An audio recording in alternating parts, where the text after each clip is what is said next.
Të dashur miq, sot është dita botërore kundër AIDS-it. Do të flasim për fushatën Shëndeti im me drejta ime dhe për këtë temë kemi të ftuar në studio Emel Ajdini, koordinatore nga organizata Integra. Mëngjesi, mirë se erdhët. Mëngjes, mirë se gjeta.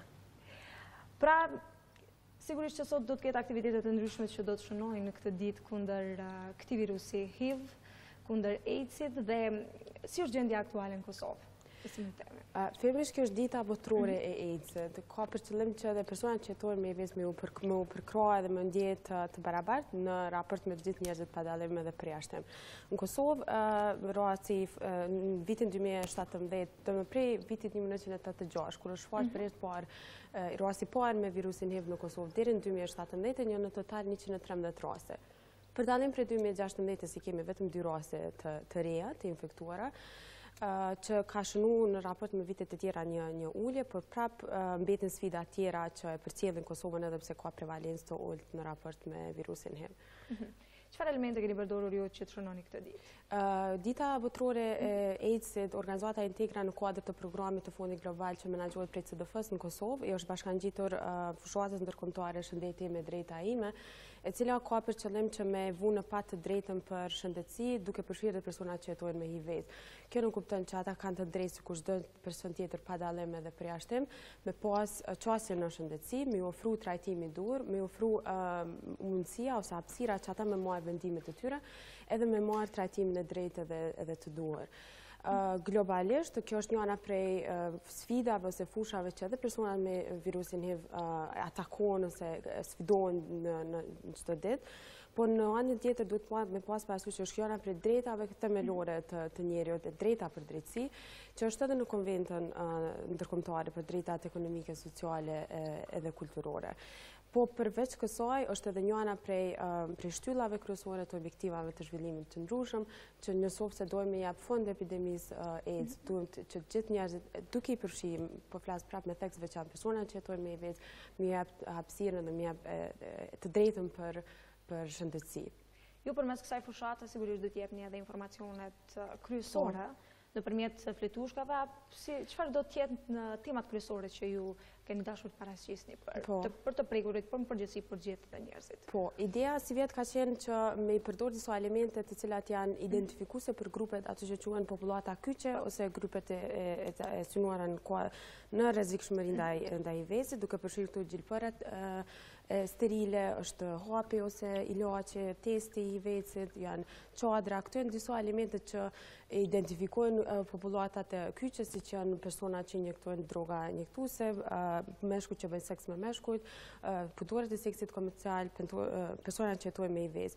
Na çka kemi bërë, duke qenë se jemi bashkangjit fushatës ndërkombëtare drejta ime për shëndet, i kemi marrë këto elemente, kemi bërë disa postera dhe një video dhe kemi shpërndarë përmes mediave online edhe mediave sociale, sepse sot që tu janë burimet më të përdorura për me u informu njerëzit edhe për me shpërndarë në një masë të madhe informacionin, edhe kemi pa fushata pse ka fillu javën e kaluar, nuk kemi dashur që sot me që është dita botërore e AIDS-it, me qenë dita kur fillon, njerëzit duhet me qenë gjithmonë të informuar edhe me ju jap hapësirën për informim para edhe mas fushatës, edhe kemi shpërndarë nëpër mediat online edhe nëpër media sociale, në që me tërheq sa më shumë njerëz dhe me informu sa më shumë njerëz.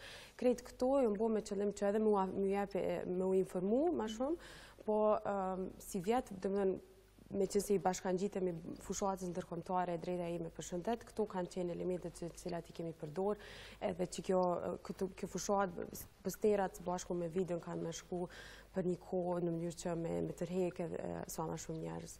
Po ju nga viti në vit që mireni me këso lloj fushatash për të ndihmuar këta persona, keni vritur ndonjë interesim dhe vëdësim tek ne si qytetarë? Është vështirë me marrë shkallën e vëdësimit, jo vetëm në Kosovë, kudo është një sfidë ku gjë e madhe, meqenëse është edhe sa është sakt krejt ajo, nuk është lehtë me posa njerëz që të vëdësuar ose jo. përveç kësaj sot kemi edhe disa fletushka që shpëndojnë në qendra kryesore mjekësore që me pas sa më shumë informata. Mos harrojmë, në Kosovë kemi një përqindje shumë të madhe, trive, edhe kur të rit i informojmë përse kemi bërë një punë shumë të mirë. Vitin vit kemi pa njerëz që janë informu, në anën tjetër na kemi pas edhe një qasje që me qenë sa ma të përafërt me njerëzit pa dallim edhe përjashtim, duke përfshi krejt të punu me krejt komunitetet dhe të punu edhe me populatat kyçe. Ka vedisim, po normal nuk kemi të kënaqur, na dojmë më shumë edhe ndoshta vitet e ardhshme kemi më rrit këtë vedisim, po prapë ndoshta që punojmë këtë fushë që jemi gjithmonë të kënaqur sa mrim edhe sa më. Dim se ndoshta 1 milion njerëz kanë humbur jetën nga ky virus. Në nivel global, vetëm për vitin 2016, kështu që kur thua ti që janë vetëm 2 raste të prekura në Kosovë, nuk të thotë që jemi keq, por as mirë po besoj, sepse ka të tillë që ndoshta nuk guxojnë që tregojnë që kanë këtë virus. Një ana prej elementeve që përcjell është edhe stigma, kjo që po thoni, ose që është edhe një element që për fat keq shoqërinë tonë gjejmë shumë, përveç personat që jetojnë me HIV. Një anë, ndoshta në Kosova është mirë në raport me numrin ose me statistikat, po prapë nuk është e sigurt se na kemi faktorë tjerë që ndikojnë në për shembull është edukimi i varfër, ndoshta në përgjithësi në shëndetin reproduktiv, me tekst veçantë edukatës seksuale, ose ka shumë pak informata që në kurrikula shkollore të rit marrin qoftë edukimi fillor ose edhe ai mesëm lidhje me masat parandaluese ose mbrojtëse ndaj virusit HIV. E dyta është numri shumë i vogël i njerëzve jo fort i kënaqshëm për neve, se mos për njerëzit që testohen për virusin HIV, për shkak se nuk kanë informatën e duhur. Kur testohemi për virusin HIV, mundemi me testu me qenë anonim, ose me jep të dhënat tona personale. Ajo është komplet test konfidencial, do të thotë vetëm ju që e bëni edhe mjeku që bën testin ka me ditë rezultatin e asajna. Edhe edhe informacioni shumë i ulët se i limitum, ka njerë edhe nuk kanë informatat e dura dhe të stafit mjekësor në qendrat mjekësore kur marrin shërbime shëndetësore. Është një farë tërheqje e mjekut kur e sheh që persona është me HIV se nuk din ç'është me trajtu, mendon që momentin që e zgjasim dorën ose kemi një kontakt me një person automatikisht edhe na infektohemi, që nuk është absolutisht e vërtetë. Ka vërtetësisht është sëmundje ngjitse, po jo edhe aq nuk është jo, absolutisht nuk shpëndohet për mesazh, nuk shpëndohet përmes një shtrëngimi me dorë ose edhe përmes nëse edhe marrim gjakun e dim që mirët me ato instrumentet sakta, kështu që nuk është smundje ngjitse kontakt fizik që mirët, janë mënyra kanale tjera që vjen deri te një person me u infektu me virusin HIV. Kështu që çto janë ato faktorë që ndikojnë që bojnë Kosovën, me thonë, mirë jemi me prevalencë të ulët, por në anë tjetër kemi faktorë tjerë që mundën me rreziku krejt çto. Masani edhe njerëzit hezitojnë me mos harrojmë që për dallim prej smundjeve tjera virusi HIV është mundet e ka një kohë që nuk është shumë e definuar, për shembull dikush mundet me identifiku ose me diagnostifiku me virusin HIV edhe mas 4-5 vjetëve. Edhe mos me di që është HIV pozitiv, ose ndoshta edhe më shumë, ndoshta edhe më pak. Është krejt rast individual, masandej derisa një person të diagnostifikohet me virusin. Pikërisht flasim këtu, ka ndonjë simptom që mund të dihet? Ka simptoma të ndryshme, por prapë janë individuale. Ndoshta mjekët ose infektologat e dinë më mirë këtë pjesë, po prapë po them, nuk janë nuk është shumë specifike, është shumë individuale kur vjen puna me që një person me identifiku me diagnostifiku me virusin HIV, për shkak që ajo koha derisa sistemi imunitar e mbron trupin ton, derisa na derisa e kundërta ka ndodhur, virusi ka mbujt sistemin imunitar, na kemi atëherë janë është ajo faza kur edhe mjekët fillojnë me dyshu që është diçka tjetër, jo një smundje e caktuar, por është fjala për virusin HIV. Kështu që është shumë individuale kur vjen puna deri te diagnostifikimi me HIV pozitiv. Pastaj nëse edhe nëna mund të jetë infektuar, pastaj kalon edhe tek fëmiu, që mund të bartë apo jo, që do të ishte Edhe ajo, e vërtet, edhe ajo për fat keq çdo vit infektohet një fëmijë, çdo minutë infektohet një fëmijë me virusin. Kjo është shifër më alarmante për fatin e keq.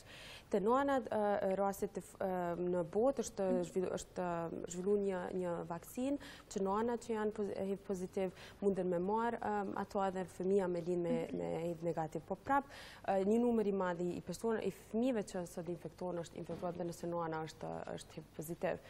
Kështu që e kjo prapë kthehemi te drejta për shëndet që njerëzit kanë të drejtë me marrë shërbime shëndetësore edhe në qoftë se është pozitiv sepse shëndetësia është e hapur edhe pa dallim edhe pa përjashtim për krejt njerëzit duke përfshirë këtu edhe personat që. Po cilat janë sfidat ndoshta më të mëdha që ballafaqohen për personat e prekur nga ky virus? Në Kosovë po edhe në botë. Janë më pari stigma, është diskriminimi shumë i madh, informacioni i ulët, vetëdijsimi jo shumë i kënaqshëm, kur po them informacioni i ulët jo vetëm popullatës përgjithësi, që është një element tjetër, patjetër, po është edhe i stafit mjekësor, masani është diskriminimi, për shkak prapë jo mos informimit të mirë, për shkak prapë mos edukimit jo të mirë. Pastaj mënyra e të sjellurit ndoshta me pacientë. Çajo, edhe ajo, se kur kemi informimin e mirë, masani edhe na sillemi ndryshe me një person që veç është pozitiv. Masani prapë them edhe në Kosovë kemi edhe një edukim më shumë të mirë, ku të përfshin në raport me edukimin seksual dhe shëndetin reproduktiv. Që duhen krejt elementet që tani lidhen edhe shkojnë zinxhir njëra mas tjetrës edhe e kemi që gjendje që e kemi. Po keni menduar ju si fushat të organizoheni ndoshta që në për shkolla, qoftë një javë, qoftë një muaj, apo edhe një vit të jepni këshilla seksuale, duke qenë se mungon kjo? Po, ne kemi pas kuadër programit të Fondit Global.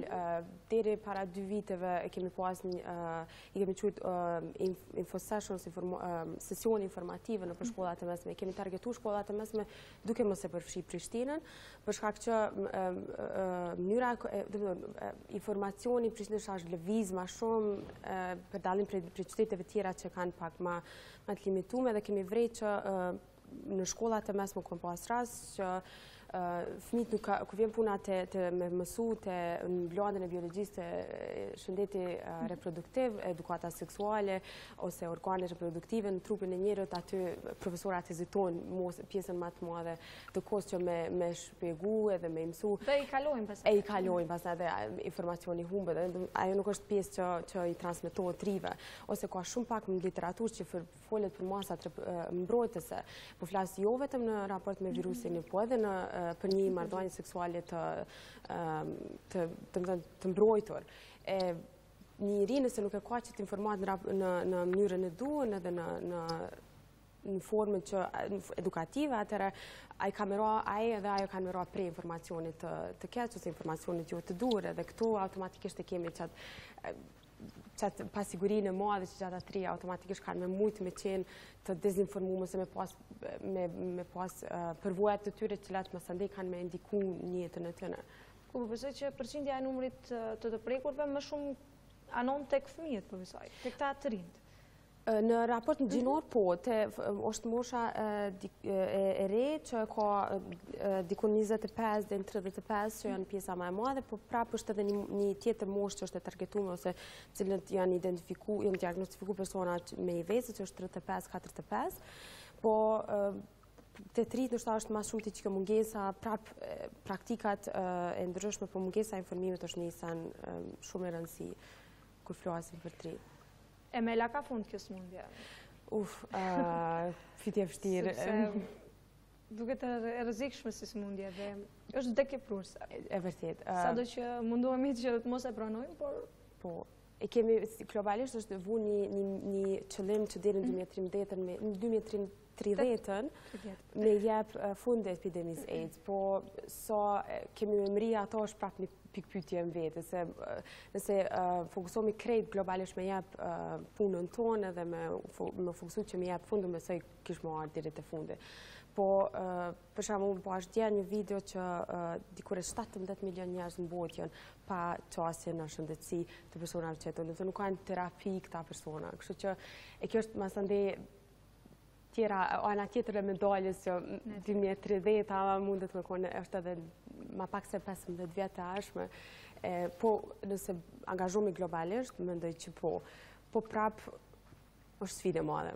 Por sigurisht edhe personat të cilët janë të prekur nga ky virus, nga ky sëmundje, nuk duhet edhe të kenë shumë frikë, sepse janë medikamentet, janë trajtimet që bën edhe do të tejkalojnë. Nuk duhet ta marrin me aq shumë siklet. E vërtet, ajo është që quhet është terapi retrovirale, që personat që jetojnë me HIV marrin. Ajo që ka siguron terapia është që më jep një jetë të gjatë dhe një jetë të shëndetshme, edhe me tu sa më gjatë me pas me simptom. Çajo është çka krejt terapia bën, por mos harrojmë që fal ulëmtimeve të shëndetësore që mbo. Kjo jetëgjatësia personave që jetojnë me virusin HIV është rritur çdo vit më shumë, por prapë është individuale. Dikush mundet me jetu 5 vjet, dikush deri në 15 vjet, dikush deri 7-8 vjet. Prapë nuk mundemi me thonë që 5 vjet dhe përfundon ose e ka kalu mas 5 vjetve dhe është të shëru ose diçka e tillë, është prapë, po terapia ka siguruar që ca njerëz që jetojnë me virusin me pas një jetë gjatë edhe një jetë shëndosh. Dhe është e rëndësishme që ata që mund të kemë pak a shumë dyshime, le të bëjnë teste sepse nuk është marrë dhe nuk duhet të keni frikë. Më mirë të zbulohet më herët se sa të kaloj vite më parë. E vërtet. Po, edhe testimi është vullnetar, edhe është anonim, bëhet në krejt qendrat e shëndetësisë ku Instituti Shëndetit Publik ka zyrat nëpër Kosovë, jo vetëm në Prishtinë. Kështu që njerëzit që veç kanë dyshime mund është gjëja më e mirë që mundemi me bosh me identifiku me kohë edhe me marrë shërimin e duhur edhe mos ndej me jetu një jetë të qetë. Emel, me qenë se jemi ka fundi bisedës, ndoshta edhe një mesazh, edhe pse gjatë gjithë kohës dha mesazhe të ndryshme, cili do të ishte? Unë kisha dashur që krejt njerëzit pa dallim edhe preshtim, e sot me qenë se shërojmë ditën botërore të AIDS-it me pas të drejtën me u qas shërbimeve shëndetësore, me respekt, mas pari pa diskriminim, edhe mos harrojmë që krejt njerëzit kanë të drejtë me pas shërbimin më të mirë shëndetësor, qoftë fizik ose mendor.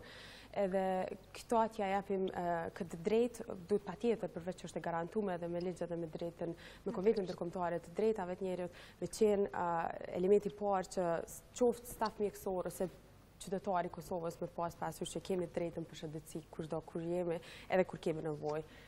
Emel, ne të falenderojmë shumë për gjitha informacionet, uroj që gjithçka të ecë mbar sot gjatë fushatës që do të keni dhe besoj që edhe qytetarët do të vetësohen më tepër. Faleminderit. Uroj, faleminderit.